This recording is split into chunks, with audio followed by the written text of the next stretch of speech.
Sejumlah tantangan pembangunan IKN muncul mulai dari pendanaan hingga kesiapan fasilitas infrastruktur. Hingga kini bahkan Presiden Jokowi masih menunggu lampu hijau untuk berkantor di IKN karena menunggu fasilitas siap. Apakah pembangunan IKN bisa berjalan sesuai rencana atau malah jadi target yang ambisius? Kita bahas lengkapnya bersama tenaga ahli utama KSP, Johannes Joko, dan pengamat yang juga Ketua Umum Masyarakat Kebijakan Publik Indonesia, Rian Nugroho. Selamat malam Mas Joko, Mas Rian. Selamat malam Mbak Friska, selamat malam Pak Rian, sehat selalu.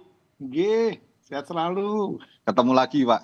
Terima kasih, jumpa lagi. Saya ke Mas Joko dulu. Tadi kan kabar baiknya fasad Bilah Garuda terakhir sudah dipasang ya. Nah tapi kalau bicara soal saat ini pemerintah mengejar target selesainya pembangunan IKN, ini proyek ambisius seperti yang dikritik sejumlah pihak, misalnya PDIP, atau memang ini realistis dari pemerintahan Pak Jokowi sebelum purna tugas?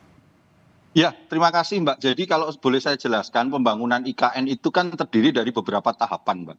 Tahapan pertama, kedua, ketiga, dan segala macam. Salah satunya tahapan yang hari ini dikejar itu adalah tahapan yang tadi yang disampaikan oleh Pak Jokowi kurang lebih sekitar 15%. Jadi 15% itu dari keseluruhan Mbak. Itu yang perlu kami garis bawahi. Nah, kalau boleh saya bercerita Mbak, kalau kita lihat dulu kan kita ada pandemi COVID dari 2020, 2021, 2022. Akhir pandemi COVID itu kan di sekitar 2022. Maka penyusunan anggaran dan segala macam terkait IKN itu baru dimulai di tahun 2022, lalu dieksekusi di tahun 2023 dan sekarang di 2024. Artinya kurang lebih sekitar 18 bulan. Dari 18 bulan itu, saya hanya mau menyampaikan karena saya baru aja balik dari IKN, saya melihat sendiri, merasakan sendiri apa yang terjadi di sana, itu luar biasa Mbak. Pergerakannya luar biasa, semangatnya, gairahnya para pekerja, dan segala capaian-capaian yang sudah dicapai. Jadi ini bukan lagi sekedar apakah target itu tercapai atau tidak, tetapi targetnya sudah melampaui begitu Mbak dari apa yang sebenarnya direncanakan dari pembangunan IKN pada tahap pertama yang seperti yang sudah disampaikan oleh Pak Basuki. Jadi luar biasa Pak, luar biasa Mbak apa yang dilakukan teman-teman PUPR ini. Nah untuk kepresnya progresnya seperti apa? Tadi kan di tayangan sebelumnya ada catatan ya untuk Setnek agar segera menerbitkan kepres pindah ke IKN. Itu seperti apa? Ya terus untuk masalah kepres terus dikaji, nanti keputusan dan segala bagaimana pelaksanaannya itu nanti kita tinggal menunggu dari arahan dari Pak Mensesnek dan juga Pak Presiden begitu. Oke, kalau Mas Rian lihatnya ini kan yang paling penting adalah kapan mulai Pak Jokowi di sana. Karena yang sempat jadi pertanyaan adalah mundurnya Pak Jokowi untuk berkantor. Kalau dari sisi Anda, apa yang jadi catatan dalam pembangunan IKN ini? Apakah ada kesan terburu-buru atau semuanya dipercayakan kepada pemerintah sudah on the track sebenarnya? Atau apa dari Anda Mas Rian? Ya, pertanyaannya banyak ini ya. Karena ini saling kait-mengkait ya, pasti akan terkait itu, silakan Mas Rian. Saya kira pertama secara proyek pasti udah ada schedule-nya ya. Kedua, kalau dari segi ngantor, saya sih yakin Pak Jokowi akan ngantor karena namanya ngantor kan nggak harus stay di sana kan. Mungkin sangat simbolik begitu ya, mungkin 1-2 hari simbolik di sana. Mungkin karena kita kan bangsa simbolik kan, kalau nggak bisa dicapai ya simbol-simbol dulu lah. Jadi kalau pertama kalau dari segi kecepatannya ya memang harus dikebut. Sejak dulu kan saya sampaikan, ketua IKN itu harusnya orang proyek, bukan konsultan. Dan kita dengan hormat itu kan dulu kan yang dipilih Pak Jokowi yang kan baik orangnya Pak Bambang waktu itu kan. Tapi pilih konsultan. Jadi kalau orang konsultan berbeda pace-nya dengan orang proyek ya. Kalau Pak Basuki orang proyek ini. Jadi menurut saya dengan dialihkan ke Pak Basuki justru lebih cepat lagi ini. Dan kedua hubungan dengan apakah Pak Jokowi akan ngantor. Saya kira akan ngantor karena beliau perlu simbol lah. Karena simbol yang satu-satunya tersisa adalah 17 Agustus. Nah kalau beliau miss ke sana, simbolnya hilang nanti. Orang Jawa nggak percaya sama simbol-simbol gitu. Gitu Mbak. Oke, nah tapi soal investor sekarang ini juga kan penting. Saat ini pemerintah sudah mulai membuka kemudahan-kemudahan, tapi belum ada investor yang masuk. Kalau misalnya terakhir Kepala BKPM bilang memang ada termnya untuk investor asing masuk. Nah prospeknya bagaimana Anda melihatnya Mas Rian? Jadi kalau saya punya kajian di MAKPI ya, sedikit pesimis lah. Jadi kalau kita menunggu investor tidak mudah karena ini ibu kota kan ibu kota pemerintahan dulu kan, bukan ibu kota bisnis kan. Nah ini yang barangkali sejak pertama perencanaan itu agak grogi karena dibilang uang negara jadi dikatakan investor. Tapi kalau secara rasio investasi, investor tidak akan masuk dalam waktu dekat. Kemungkinan setelah tahun ketiga itu baru serius. Sekarang barangkali komitmen-komitmen, istilahnya taruh uang muka lah supaya itu nanti maju mereka punya kans. Tapi kalau investor belum masuk, menurut saya sih wajar-wajar aja. Karena seperti kita lihat ya, pembangunan ibu kota di manapun di dunia itu gak pakai investor internasional itu government punya uang, sehingga sejak awal ini kan sebenarnya kan kalau saran saya sih nggak usah malu-malu, udah government funding aja. Nah itu nanti bisa kolaborasi dengan publik, misalnya yang bahasa sekarang misalnya crowdfunding lah gitu, itu bisa itu. Cuman karena di pemerintah dengan normat ya tidak punya strategi marketingnya, strategi proyek, sehingga akhirnya pontang-panting. Oke. Saran saya, sudahlah ini memang untuk negara kan, ya nggak apa-apa, uang negara, tapi bisa nanti kolaborasi dengan publik. Nah baru mungkin next 2-3 tahun setelah mulai jalan, investor betul-betul masuk. Tetapi ditawarkannya sejak sekarang. Cuman kalau nggak masuk, jangan sakit perut dulu. Memang nggak apa-apa. Ini memang kayak gini logiknya gitu loh. Oke. Nah, Mas Joko gimana tadi ada sejumlah kendala investor masuk, bahkan tadi ya bisa jadi baru tahun ketiga, tapi menjamin agar tidak bleeding selama pembangunan IKN dengan belum masuknya investor, ini apa strategi pemerintah? Mbak, yang pertama memang tidak ada yang bleeding sampai hari ini, Mbak. Semua yang dilakukan itu masih sesuai dengan target, masih sesuai dengan strateginya dan perencanaan yang ada. Saya informasikan, Mbak, dulu anggaran tentang pembangunan IKN secara menyeluruh itu 100% itu kurang lebih 466 triliun. Itu anggarannya melalui ada 3 skema. Skema APBN, skema KPBU atau swasta, dan juga skema dengan BUMN. Nah, dalam kaitannya dengan skema yang dilakukan APBN, pemerintah sekarang ini membangun berbagai sarana-sarana yang menjadi pendukung IKN. Istana Presiden, kantor Kemenko, kemudian prasarana untuk hunian ASN, jalan, bandara, dan segala macam.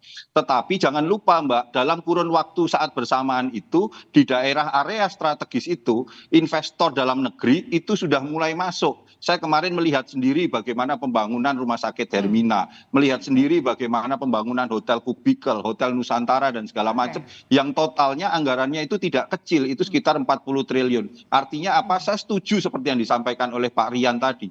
Proses pembangunan ibu kota negara ini bukan proses BIM salah BIM, langsung hanya dalam 1-2 tahun harus semuanya jadi. Ini ada tahapannya, dan dari tahapan itu ada konsekuensi-konsekuensi turunannya, akibat turunannya, yang itulah akhirnya mengundang investasi itu masuk. Tetapi segala sesuatunya itu sudah dihitung, sudah direncanakan, dan sekarang ini on the track.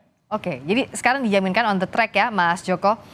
Salah satunya yang nanti juga akan kita tunggu, apakah 17 Agustus akan di sana, apakah akan berjalan dengan baik, ini yang kita harapkan. Termasuk apa betul juga, Mas Joko, nanti 30 Juli akan ada sidang kabinet di sana, di IKN, sebagai apa ya, starting point sebelum 17 Agustus? Apa yang disampaikan Pak Presiden itu belum ada perubahan, Mbak.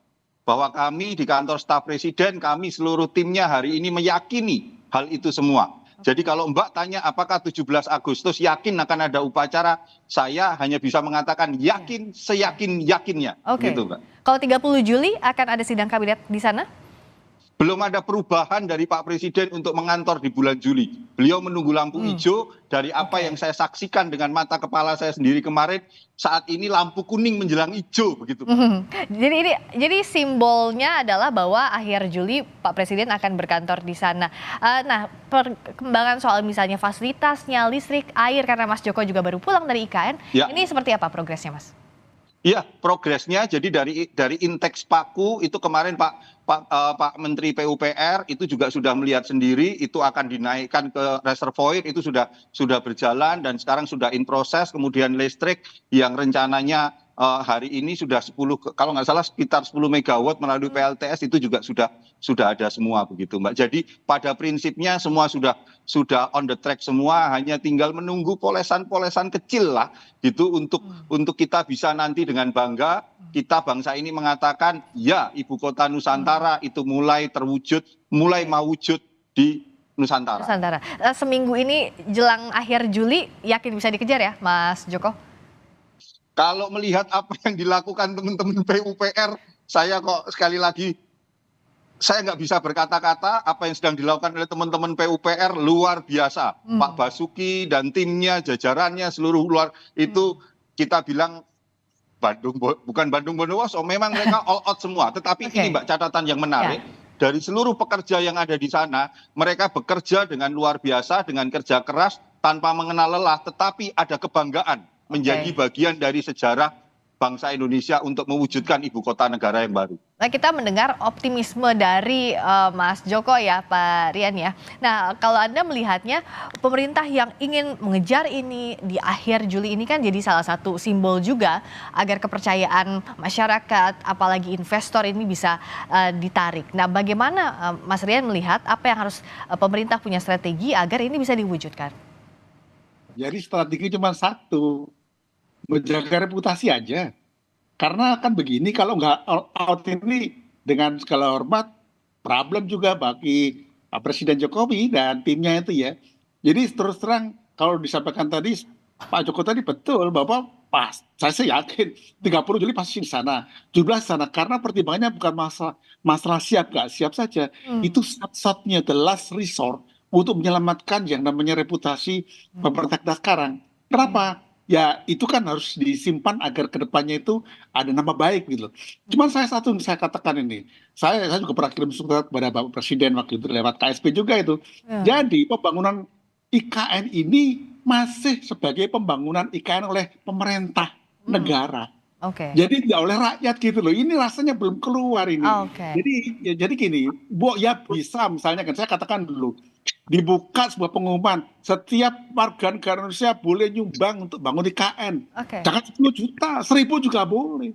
Ini nggak pernah dilakukan. Jadi pemerintah jadi nampaknya arogan gitu loh. Karena arogan muncullah berita di Kompas TV ini ya seolah ambisius. Jadi repot gitu loh. Ini Pak Joko, ini sampaikan, saya calon presiden juga KSP nggak ada respon itu. Jadi harus rendah hati, mengajak, inklusi itu ngajak. Jadi yang namanya rakyat itu, ayo diajak gitu ya. Dengan kata-kata, oh APBN kan uang rakyat. Enggak pernah katakan itu uang pemerintah. Jadi sebagai simbol negara, jangan berhenti di sini. Jadi majulah terus kepada namanya semua diajak. Sumbangan berapa? Yang tukang sayur juga 1000 juga boleh. Tapi ada simbol bahwa ini ours gitu loh Pak. Kita punya gitu. Nah, mungkin nanti jadi salah satu strategi lah. Kalau enggak nanti dikritik sama Kompas TV lagi. Oh, ini ambisius nih lah gitu kira-kira. Nah, kalau ini kan menarik juga dari Mas Rian bilang bahwa ya sejauh ini kan memang yang jadi pertanyaan ruang fiskalnya terbatas. Tapi pemerintah bilang ini on the track. Nah, masukan tadi itu bisa nggak sih crowdfunding? Dan perlu atau tidak, Mas? Saya kasih hitung-hitungan ya. Kalau kita punya katakanlah 50 juta orang Indonesia. Satu orang kasih dia 1 juta saja. Itu numbers. Belum yang lain-lain loh ya. Jadi begini loh, kita ini diajari gotong royong. Tapi mau saya kritik juga ini KSP harusnya kasih input, udah kasih input. Kenapa? It can be done gitu loh. Jadi problem sekarang ini kalau bisa katakan, problem dari pembangunan IKN adalah ada rasa pemerintah mengatakan aku bisa loh gitu. Dan aku bisa itu nggak pakai kalian loh gitu ya. Jadi pemerintah mau katakan IKN itu punya saya sama investor. Itu yang membuat rasanya nggak nyaman bagi saya juga nggak nyaman juga. Saya kan bukan investor. Kalau ngasih 1 juta kuat loh. Tapi kalau suruh invest nggak kuat. Jadi kalau ditanya Pak Rian, apakah itu punya Anda? Enggak. Kenapa? That's not mine gitu loh. Jembatan San Francisco ketika dibangun dia outsourcing itu dan itu nggak pernah dipikir oleh pemerintah yang Pancasila ini. Saya kritik ini kenapa? Karena harusnya sejak awal dipikirkan. Nah itu harusnya oleh siapa? Oleh orang yang bisa berpikir merakyat. Problemnya Pak Jokowi bisa, tapi teman-teman di sekelilingnya itu gak masuk gitu loh. Jadi mana gitu loh. Mas Joko, menarik nih kritik sekaligus masukan dari Mas Rian, gimana? Ya, terima kasih Pak Rian. Kritik dan masukannya tentu nanti saya akan sampaikan langsung kepada Bapak Kepala Staf Presidenan. Sampaikan Pak Muldoko, Pak Rian untuk disampaikan kepada Pak Muldoko. Siap Pak. Tetapi begini Pak, mungkin tentu kita kan apa yang disampaikan Pak Rian itu menarik karena itu bisa membangkitkan semangat gotong royong dari masyarakat kepemilikan tentang ibu kota negara. Tetapi bahwa APBN ya ini mungkin klise Pak, tetapi APBN itu adalah uang rakyat. Itu adalah bagian dari kontribusi rakyat. Dan yang kedua, memang idenya Pak Rian oke Pak, tetapi memang harus dikaji dari tata kelola keuangan Pak. Itu yang harus dipikirkan. Gini, Pak. I can help you, Pak. Saya mengajar keuangan negara. Siap, Jadi, Pak. Nanti kalau di dalam kita akan undang Pak keuangan Rian negara, untuk keuangan negara itu ada bicara yang di namanya KSP, Pak. itu ruang Oke. bagi bantuan apa namanya sumbangan, Pak. Ada itu di Pak, cek tuh di keuangan negara ada namanya ruang untuk donasi, Pak. Ada itu. Oke. Itu hebat, Siap, Pak. Pak. Ada Baik. itu. Jadi saya Baik. katakan begini bukan karena mengada-ngada, Pak. Nggih. Karena itu Nggih. bisa diadakan. Dan mohon maaf, jangan katakan klise. Kenapa? Memang klise, rapopo, ya paling baik gitu loh. Kita nggak usah, karena gini, nek wis koyo ngono, ya apa. Karena Iya. gini, ingat ya, pemerintah kita ajari untuk nek wis kas keliru, ya sudah, enggak apa-apa, Oke. pergi bareng-bareng. Jangan pernah khawatir disalahkan. Nek Oke, keliru namanya baik. manusia. Bareng-bareng Terima kasih, aja. Pak. Ya. Antusiasme dan dukungannya Pak Rian untuk Ibu Kota Nusantara. Oke. Nanti kita akan bicara, saya akan undang Pak Rian untuk kita ngobrol di KSP, Pak. Oke, terima kasih Mas Rian. Ya. Nanti Mas Joko akan Ye. ngobrol lebih banyak lagi setelah forum ini, termasuk juga semoga proyek ini bisa dikejar waktunya Mas Joko dan lancar semuanya. Kita akan tunggu progres pembangunan di Ibu Kota Nusantara. Terima kasih Mas Yohanes Joko. Terima Terima kasih kasih, Mbak Friska. Rian Terima kasih, Pak Nugroho. Rian. Terima kasih. Nugroho, sehat Selamat selalu. malam.